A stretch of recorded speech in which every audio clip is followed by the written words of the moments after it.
Okay, we're ready for a barbecue. Yes, and let's talk about steaks. Yeah, let's talk about some steaks here. Now, I have 3 different kinds of steaks here. Many of these will be on your barbecue this weekend and the 4th of July. So let's talk from left to right, my left to right, starting with this one here, which is a ribeye. You can always tell a ribeye because it is very marbled. You can see all the marbling, which is the fat that runs through it. So it's going to be a very tender cut of meat and is a preference when people are doing steaks. Many times restaurants will try and fool you by giving you sirloin cut rather than the ribeye, but charging you for a ribeye. So be aware of that. Ribeye has a lot of marbling.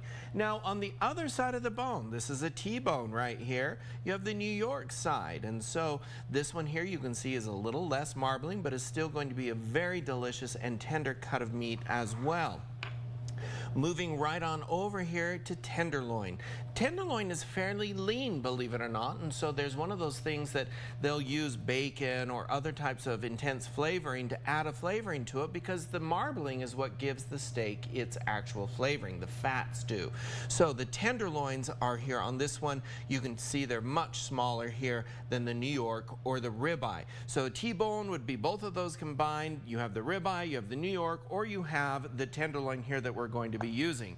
I like to do a dry rub when I'm doing steaks like this because it's very easy and you can do them the night before if you wanted to. But this one here, I just recommend doing it about 10 minutes before they go onto the grill because it's going to be strong. It starts with espresso coffee powder. You don't have to have this in there, but it does make for an intense flavor on those steaks.